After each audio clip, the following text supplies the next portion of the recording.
Okay, so looking in this closet in the master, you come in and it's a very small little area here that steps you directly up into the attic space. So again, you can see some of the water damage and things that have happened in here. I'm going to be super careful walking up this.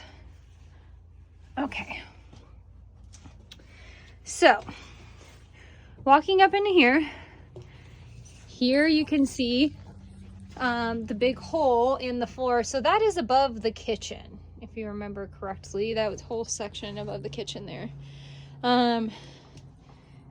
You've definitely got what appears to be, again, just more microbial growth all along the ceiling in here. I mean, all that white stuff that you're seeing, that all looks like some sort of growth. And it goes a pretty large length of the ceiling. I apologize, this is kind of a haphazard video because there's not really a whole lot of place to stand on. But all that white that you're seeing, that all looks like some sort of potential growth from water intrusion. Some more there.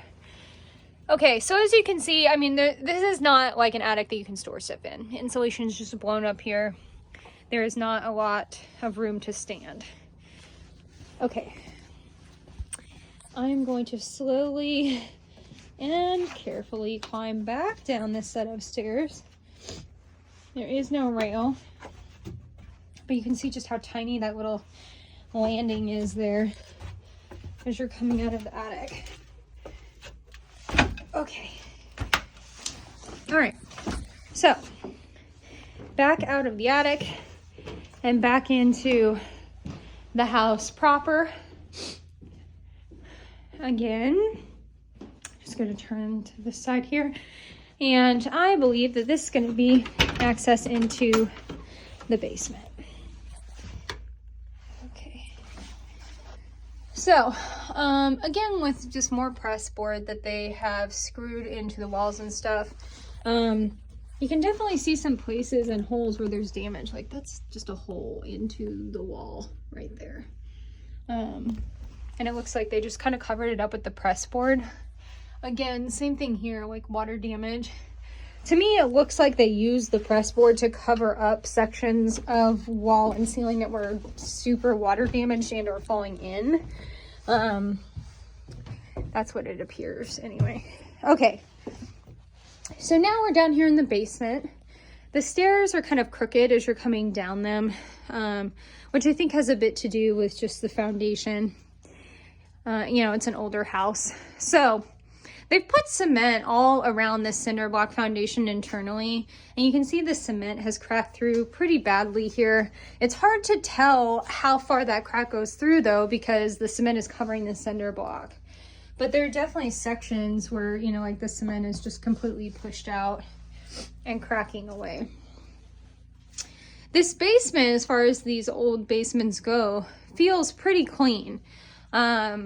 You know, feels relatively dry as well. It's obviously a cellar basement, so it's never going to be completely dry.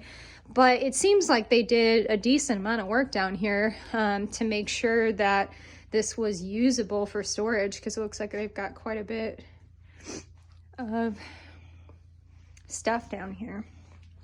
Okay.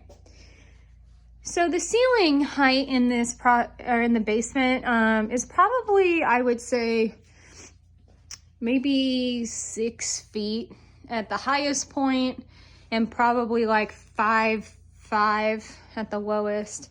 But again, you know, just some more cracking and stuff in the foundation. And here, you can actually see entirely through the foundation. I don't know if I can get that on the video, but like I am looking through the foundation under the porch here.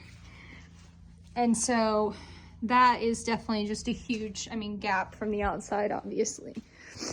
Okay. Furnace, it is a Trane, which is a good brand. Okay.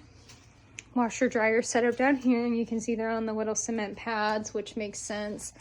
So this is the wall that I pointed out the bulge in when we were outside initially, before we walked in, and I said there was a lean to the wall. This is exactly where that lean is, on the ground.